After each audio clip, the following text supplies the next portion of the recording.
Assalamualaikum warahmatullahi wabarakatuh.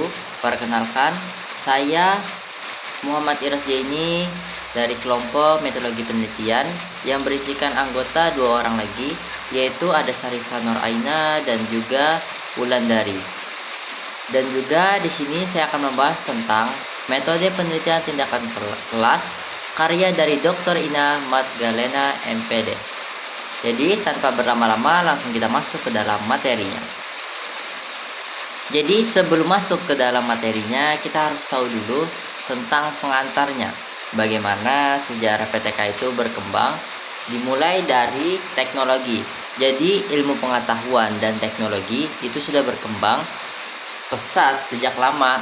Dan juga ilmu pengetahuan teknologi ini atau IPTEK itu adalah bagian penting dari sebuah kemajuan, di mana IPTEK merupakan sebuah konsep bagaimana kita sebagai manusia ini memiliki pemahaman terhadap sebuah ilmu, di mana ilmu itu memberikan dampak besar kepada kita ataupun masyarakat seiring dengan berkembangnya waktu. Dan IPTEK ini bukan hanya sebagai bagian mana kita mempelajari sesuatu, tapi ini berguna dalam sebuah perkembangan, entah itu baik itu global ataupun lainnya yang akan membentuk suatu kemajuan. Teknologi ini menggunakan ilmu pengetahuan untuk memecahkan masalah, dan ilmu pengetahuan itu digunakan untuk membuat penemuan baru seperti adanya teleskop dan HP. Itu termasuk dari ilmu pengetahuan dan teknologi yang dicampur. Tujuannya adalah untuk mencari solusi atau menemukan solusi yang praktis untuk suatu masalah. Perkembangan ilmu pengetahuan itu sudah memberikan dampak positif bagi kita semua dan juga ada dampak negatifnya. Bagi kehidupan kita sebagai umat manusia, dampak positifnya itu memberikan berbagai kemudahan, mempercepat dan memberikan informasi serta distribusi dalam kegiatan ekonomi, juga menambah aktivitas dan efisien dalam interaksi sosial masyarakat.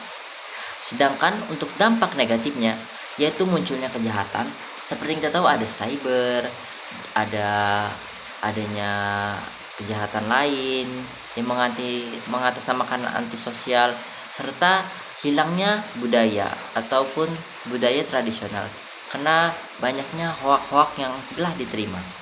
Selanjutnya masuk pembahasan kedua. Pengertian PTK ada 3 poin. Yang pertama, definisi penelitian tindakan kelas PTK.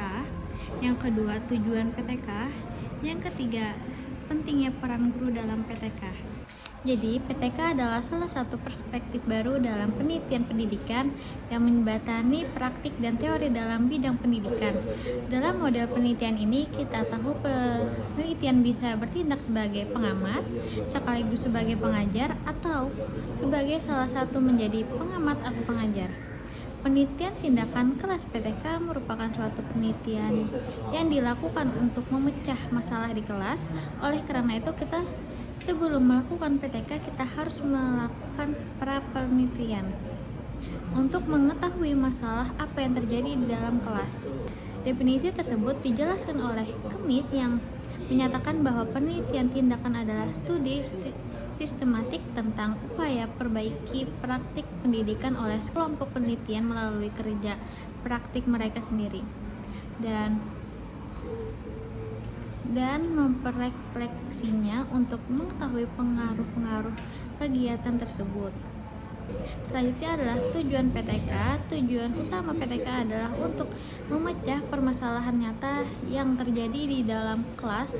Kegiatan penelitian ini tidak saja bertujuan untuk memecah masalah, tetapi sekaligus mencari jadwal ilmiah mengapa hal tersebut dapat dipecahkan dengan tindakan yang dilakukan. PTK juga bertujuan untuk meningkatkan kegiatan nyata guru dalam pengembang profesional. Tujuan PTK antara lain yang pertama, meningkatkan mutu isi, masukan, proses, dan hasil pendidikan dan pembelajaran di sekolah. Yang kedua, membangun guru dan tenaga pendidikan lain mengatasi masalah pembelajaran dan pendidikan di dalam dan luar kelas. Ketiga, meningkatkan sikap profesional pendidikan dan tenaga pendidikan. Yang keempat, Yang keempat, menumbuh kembangkan budaya akademik di lingkungan sekolah hingga terciptanya sikap proaktif di dalam melakukan perbaikan mutu pendidikan dan pembelajaran secara berkelanjutan. Yang kelima, menumbuh Yang kelima, menumbuh kembangnya kebiasaan penelitian para guru agar lebih prospektif mencari pemecahan masalah pembelajaran yang karena meningkatkan produktivitas penelitian guru tentang pembelajaran. Yang ketujuh, meningkatkan kolaborasi dosen guru. Meningkatkan kolaborasi dosen atau guru dalam memecahkan masalah pembelajaran Yang ketujuh, meningkatkan kolaborasi dosen atau guru dalam memecahkan masalah pembelajaran, menciptakan dan mengimplementasikan inovasi pembelajaran. Nah, apa sih yang terjadi jika tujuan penelitian ini tidak terlaksanakan dalam ruang kelas? Yang pertama, metode pengajaran yang kurang bervariasi sehingga tidak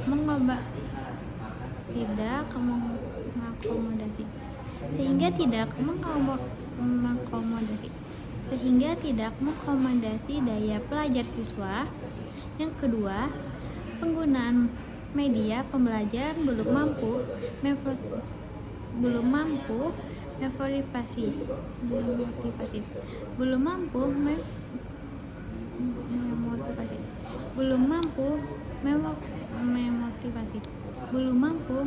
memotivasi siswa. Yang ketiga, atmosfer kelas kurang mendukung aktivitas pembelajaran hingga mempengaruhi daya konsentrasi siswa. Terakhir, pembelajaran masih bersifat pada guru sebagai pusat utama proses belajar dan mengajar. Dan kenapa PTK ini sangat penting bagi seorang guru atau pengajar? PTK akan bisa dilakukan oleh seorang guru bila dirinya memiliki rasa tidak puas terhadap praktik belajar yang selama ini dilakukan olehnya. Sebaliknya, bila seorang guru telah merasa puas dengan apa yang ia lakukan dalam proses pembelajaran di kelas, walaupun nyatanya masih banyak kekurangan dan hambatan, sangat susah baginya untuk melakukan penelitian tindakan kelas. PTK bisa diterapkan oleh seorang guru apabila dirinya jujur mengakui kelemahan pada dirinya.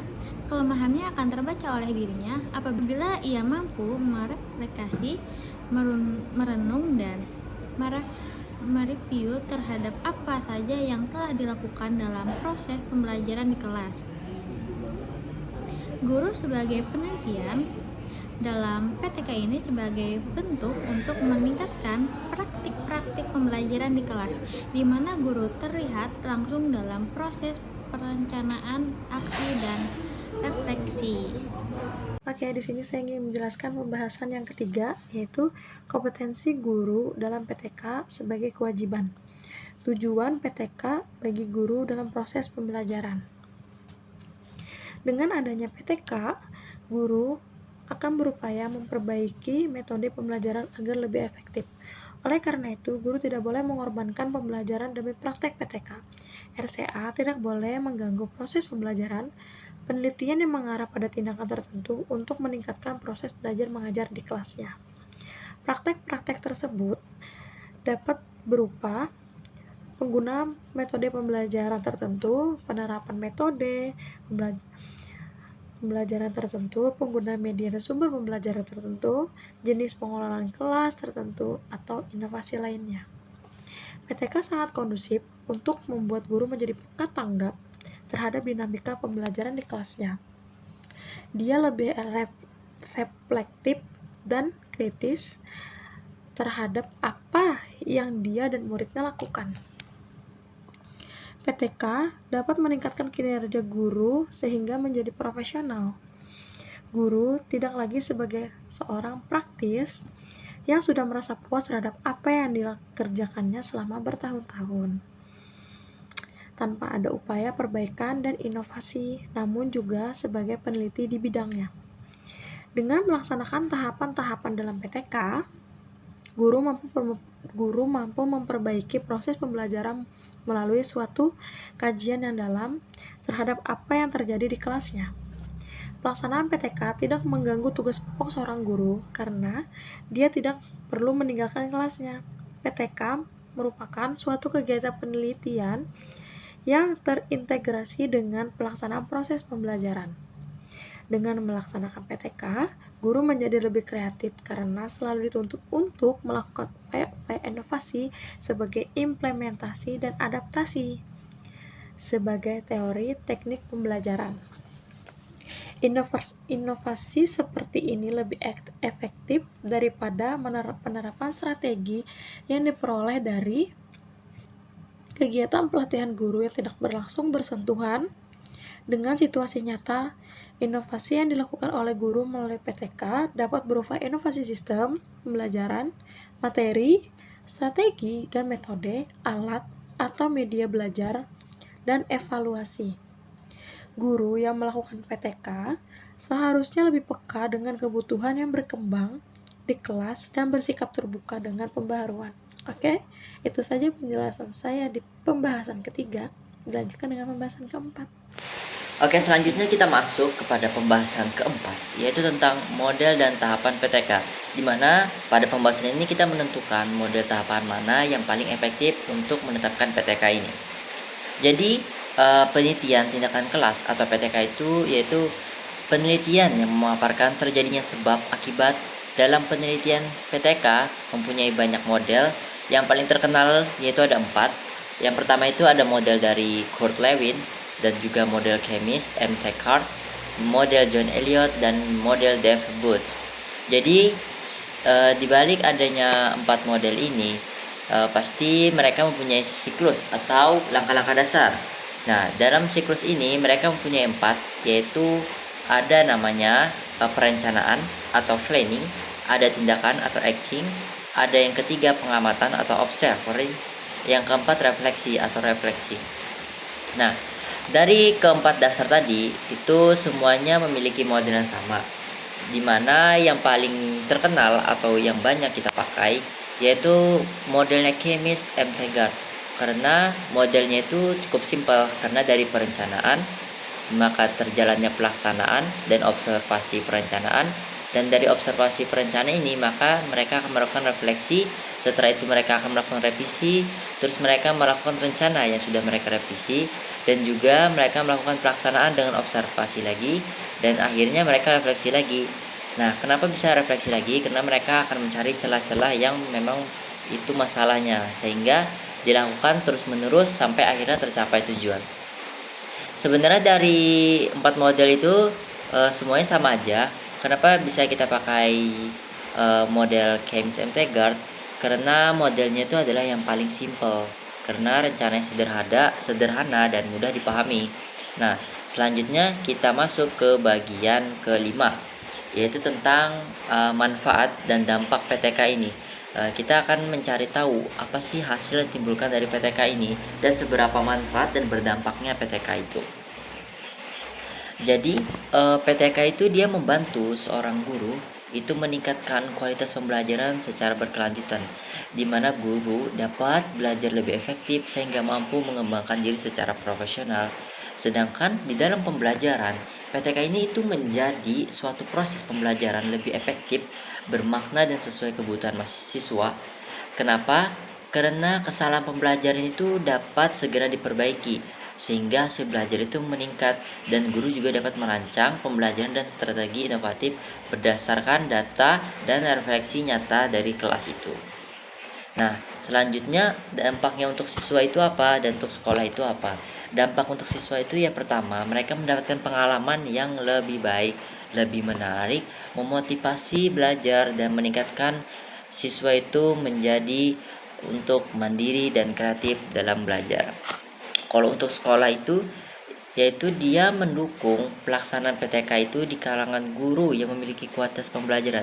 Jadi ketika guru itu mempunyai kualitas, mempunyai sesuatu yang berharga atau mempunyai nilai lebih, maka itu akan menjadikan sesuatu itu positif dari pada reputasi dan lingkungan belajar secara keseluruhan. Nah, kita masuk ke dampak PTK.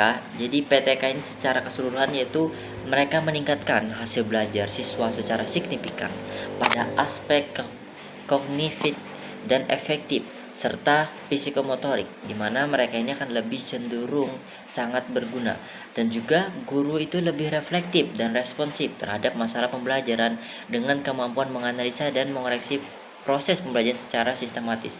Jadi kan ketika kita belajar itu pasti akan membuat kesalahan, di mana guru ini sebagai reflektif dia akan segera mencari masalah. Dia akan mencari menyelesaikan masalah, bagaimana dia bisa menganalisis dan mengoreksi pembelajaran itu secara sistematis. Dan juga terbentuknya komunitas profesional yang kolaboratif antar guru dan berbagai pengalaman dan pengembangan praktik dalam pembelajaran, serta menciptakan iklim belajar yang kondusif dan suasana kelas yang dinamis serta menantang bagi siswa untuk berkembang. Karena kan sejauh ini bahwa kita itu belajar mungkin hanya sekedar kita cuma ngelihat guru itu sebagai teacher center, dimana kita itu akan berfokus kepada guru, dimana kita kurangnya rasa untuk berkembang, untuk menanya ataupun aktif dalam kelas itu sangat kurang. Maka dampak PTK ini tuh akan memberikan dampak yang signifikan. Kenapa? Karena dia akan memberikan sesuatu yang lebih baik pada siswa dan guru itu sendiri. Selanjutnya kita masuk ke pembahasan yang keenam, yaitu menentukan prinsip dan metode PTK. Untuk menentukan metode apa sih yang paling efektif dalam menentukan PTK ini. Jadi ketika kita masuk ke dalam prinsip, kita itu memiliki selanjutnya kita masuk ke pembahasan yang keenam, yaitu tentang prinsip dan metode PTK. Jadi kita menentukan metode apa sih yang paling efektif dalam PTK ini. Yang pertama kita masuk kepada prinsip. Jadi guru itu pasti dia mempunyai prinsip yang dia pegang. Nah, di buku ini dia itu menjelaskan bahwa guru itu mempunyai prinsip, di mana bahwa mereka itu memerlukan informasi yang jelas dan akurat. Jadi informasi yang jelas dan akurat ini mereka memastikan bahwa sesuatu yang disampaikan itu benar-benar memang nyata dan tidak ada campur tangan ataupun menimbulkan hoax. Yang kedua adalah kesadaran diri untuk memperbaiki kinerja. Jadi seorang guru itu ya memang patut memiliki kesadaran diri, karena ya setiap orang itu pasti memiliki kekurangan, dan dari kekurangan itu mereka akan belajar bagaimana cara meningkatkan agar itu bisa jadi lebih baik. Nah, yang ketiga itu ada metode analisis SWOT dalam dasaran tindakan. Jadi analisis SWOT ini sangat berguna. Kenapa? Karena kita tahu bahwa SWOT itu ada strength, weakness, opportunity, and threat. Jadi yaitu sesuatu yang memang benar-benar kita harus gunakan. SWOT ini bukan hanya dalam konteks bisnis, tapi juga bisa kita pakai dalam PTK. Kenapa? Karena kita memiliki kekuatan, kita akan mencari titik kelemahan untuk memperbaiki, dan kita akan mencari kesempatan. Bagaimana kesempatan itu kita bisa berkembang, dan juga kita harus menghadapi ancaman. Ancamannya seperti apa?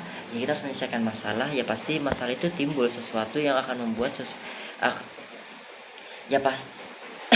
ya pasti yang terakhir ada threat, yaitu sesuatu yang timbul atau ancaman. Ya pasti kita sebagai guru pasti memiliki ancaman ya untuk menyelesaikan suatu masalah, entah itu masalahnya apa yang akan datang. Nah, selanjutnya ada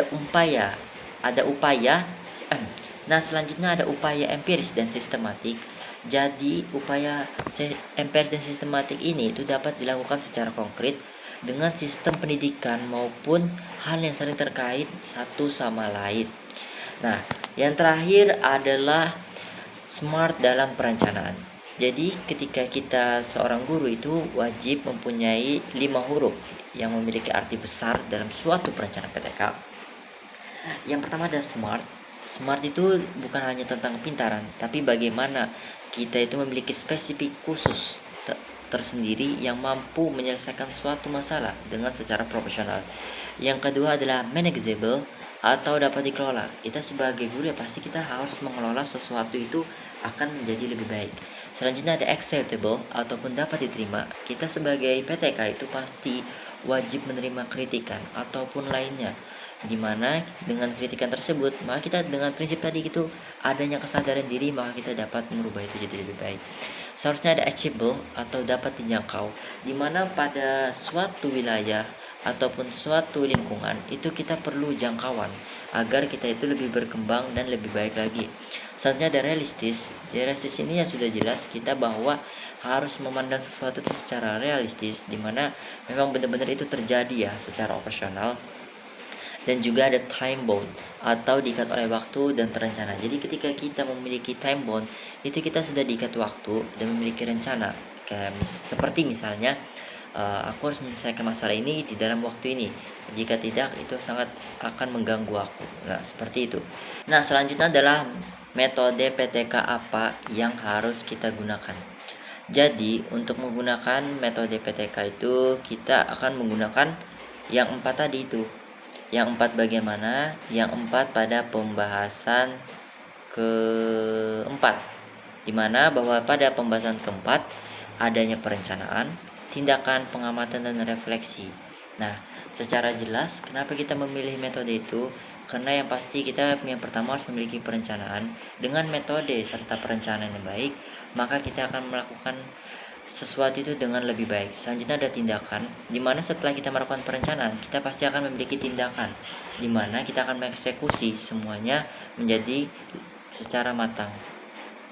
Selanjutnya adalah pengamatan, dimana kita akan mengamat suatu masalah sebelum akhirnya kita melakukan acting tadi. Kita harus benar-benar melihat suatu itu dari jelas dan teruji. Selanjutnya adalah refleksi, dimana kita merefleksikan diri ataupun kita mencari masalah tertentu.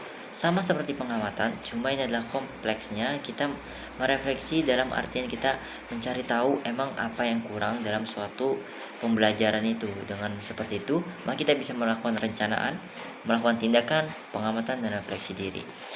Jadi untuk kesimpulan dari metode penelitian tindakan kelas ini, yaitu metode itu PTK yaitu merupakan metode penelitian yang efektif bagi seorang guru meningkatkan kualitas pembelajaran di ruangan kelas secara berkelanjutan melalui siklus yang telah diajarkan dengan merancang tindakan perbaikan yang relevan dan mengevaluasi hasil yang sistematis. Dan manfaat utama dari PTK itu yaitu meningkatkan motivasi kita sebagai siswa itu belajar, serta mendorong inovasi pembelajaran yang sesuai dengan kebutuhan, serta juga memperkuat kolaborasi antar guru dan menciptakan lingkungan belajar yang dinamis dan kondusif. Dampak positifnya apa? Dampak positifnya itu bukan hanya dirasakan oleh siswa, tapi juga dirasakan oleh guru. Maka ini menjadikan PTK itu alat strategis dalam memperbaiki mutu pendidikan dan pemberdayaan guru sebagai agen perubahan di dalam kelas. Jadi itu pembahasan dari kelompok kami yang beranggotakan Sarifah Noraina, Wulandari, dan saya sendiri Muhammad Iras Jaini. Jadi mohon maaf apabila ada kesalahan atau ada kekurangan dalam membahas ini. Teman-teman boleh kritik saya ataupun boleh memberikan komentar kepada saya untuk menjelaskan lebih jauh apakah saya ada tertinggalan ataupun tidak. Bila salah saya minta maaf. Wassalamualaikum warahmatullahi wabarakatuh.